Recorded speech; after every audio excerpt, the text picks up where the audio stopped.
Thank you for your interest in this auction.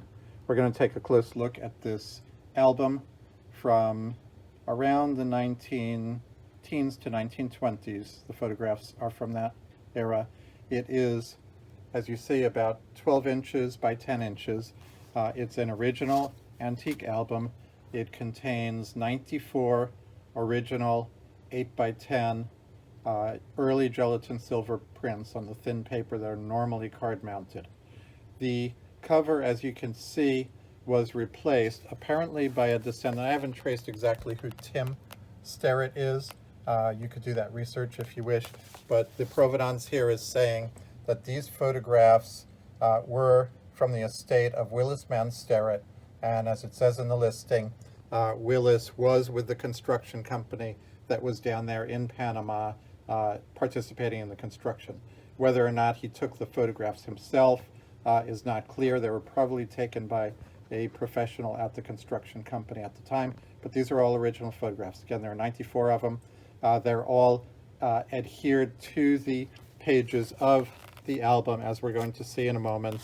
A conservator who knows what he's doing could certainly remove them for you if you wish, but the pages, each page has one photo on one side and one photo on the other side. They would have to be removed carefully. I would recommend by a conservator if you want them removed, or just keep the album. The album is beautiful just as it is. One more thing is the cover. As you can see, probably Tim Sterrett covered this in brown paper, like paper bag type paper. It makes it very stable and easy to handle. However, the original cover is inside there. We'll take a look here very carefully. As you can see, there's some fragility there with the paper, as you can expect of an album that's about 100 years old. So handling it carefully. If we look underneath, this paper cover should come right off. It's actually attached to itself here. Should come right off, and you can see there the original cover is underneath it. It's probably a faux leather cover. That's the front cover, and if you look at the back, the rear cover is there as well. If we look underneath, it's certainly there. I'm not going to remove the paper because I think it's keeping stability of the album, but if you wish to remove it and stabilize the original cover underneath, that's certainly a thing to do. So real quick, we're just going to flip through all of the photos that you see in this album very quickly to keep the length of the video limited for YouTube, and you can see all 94 of them. So again, the provenance, that's a loose card in there. It says that this came from Tim Sterrett, and he's saying it was from Willis Man Sterrett, who was with the construction company in Panama. So let's take a look through the pictures. You can see, like I said, they're very, very, very thin, early gelatin silver. These would be card mounted by the studio. Instead, they were kept loose and mounted in the album. And most of the pictures, as you can see, have some sort of a caption. So it's dated. It shows exactly where the scene was from, and it's from the construction. I really think these were professionally taken by the construction company's photographer. So there's two. I'm not going to count these as we go along, but you can see these Gatun locks, more Gatun locks. They have a code number for each one, like that's 518Y5. This is 517M with the date in 1911. Another one from 1911. So very, very well documented exactly what you're looking at. There are a few, I believe, that don't have captions in there, but most of them do. There's another one from Gatun upper locks, another one. They're all different. As far as I can tell, I could be mistaken, but I didn't see any duplicates in there. I believe these are all unique. We'll just keep flipping through so you can get an idea. I believe I missed a page. There's one there. There's one there. It's all construction pictures. You can see the railroad beds. You can see the details of the construction. Some of them have people in them. So this one is from 1912. You can see the workers on top working on the construction. There are the lock gates and so forth. There's another one. Very active construction pictures. There's someone, I wouldn't like to be in his position, looking down, hoping he doesn't fall. More people, cranes, and so on. Just beautiful, beautiful, gorgeous photos, all black and white from the era. There you go, kind of looking through the gates that are cracked open, through another lock and another lock. I see 3 locks there, 1, 2, 3, all in a row, beautifully taken by the photographer. There's one that's partially flooded. There's another one, you can see the flooding on the 2 sides and the construction going on right down the center. You can see the rail beds, you can see all the active work that was being done. Just an amazing documentation. Here's the railroad bringing crew, bringing materials up from one place to another, which would later become the mule for pulling the ships through.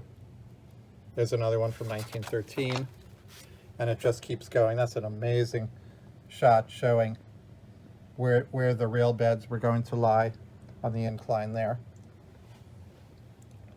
There's another one showing a couple sets of open lock gates leading out to the open water on one end. Here's a close-up of some of the equipment with someone inspecting it.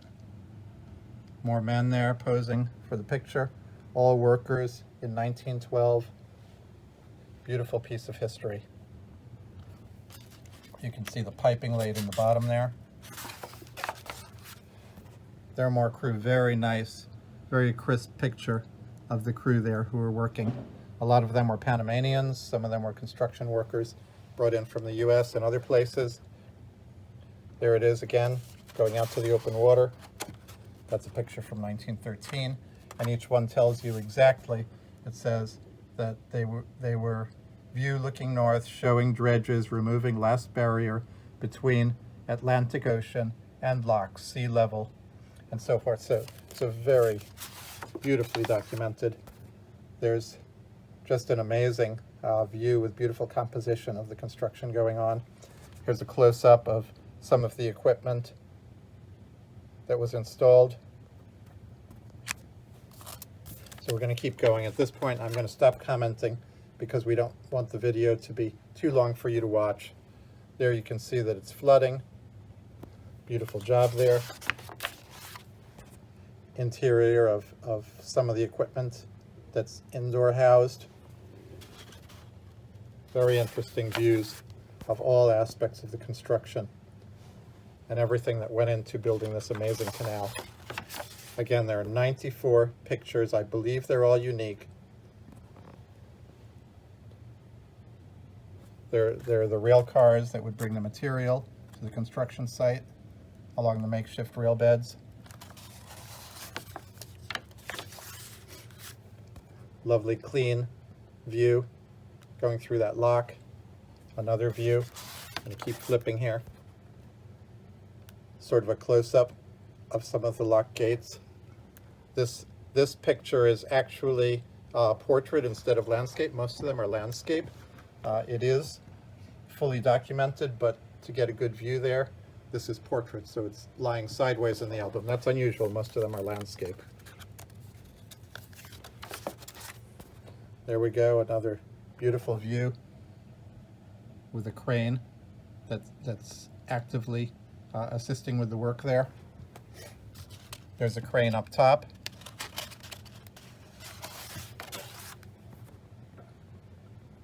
Keep going. Here's some of the men, apparently taking their lunch break. It tells you these are the Pedro Miguel locks, west chamber, and so on. Everything is beautifully documented. There is some fading toward the edges, which I don't believe is damage. I believe it's just the quality of these prints as they were produced. They weren't perfect. There's some sunning or whatever that went on, but they're very crisp prints. I believe that was the photo printing process.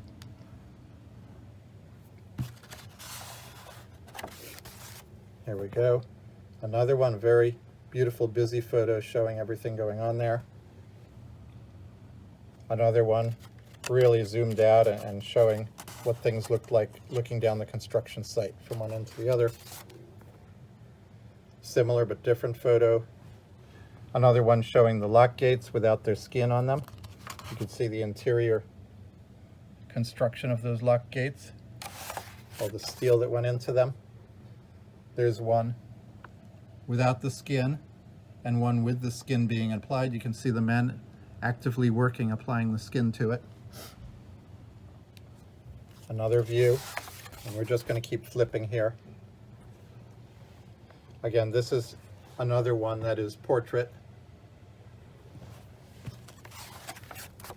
Keep going. There's a beautiful view with a tree and landscape, kind of showing the perspective of the canal construction from higher ground. There's another one with water flowing through at the bottom.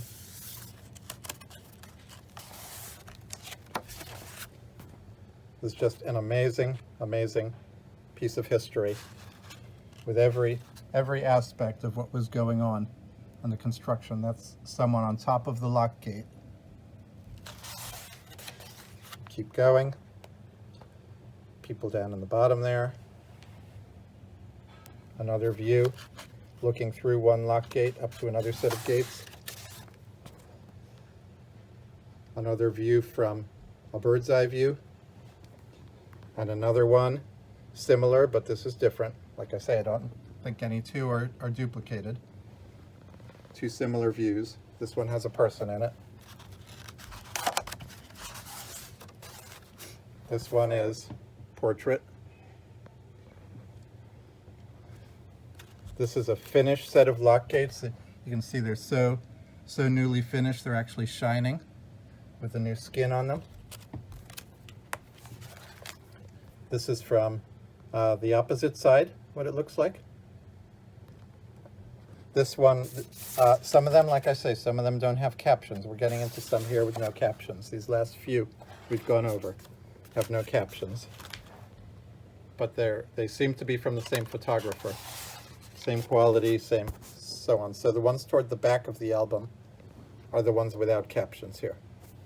So you're not sure of the exact date, but you know they're all within that same period, 1911, 1913, right in there. More without captions toward the back. We keep going.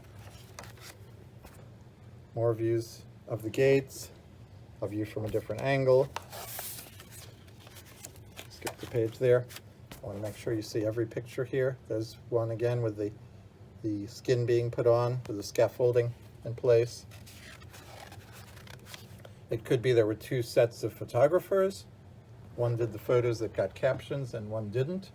But the majority of what's in this album is captioned, so you can see exactly when it was taken and what you're looking at.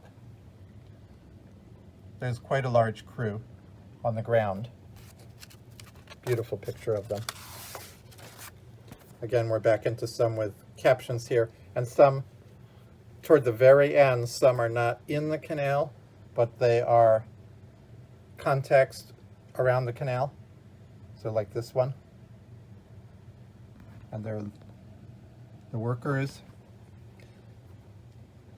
This is the city of Panama at the time, 1910. That's a bird's eye view from a hill high above it. There's another one. So again, we're back into caption photos here after going through a few that weren't. There you go. This says that the RR docks, Cristobal, the completed concrete landing for small boats. And it looks like a military contingent there arriving in boats to view or to participate in some ceremony. This is similar. I believe it's from the same event. You can see the military personnel there. This is context of the area. This is not specifically of the construction site. That's the old French dredge. So if you remember the history of this, the French had tried to build a canal and they gave up.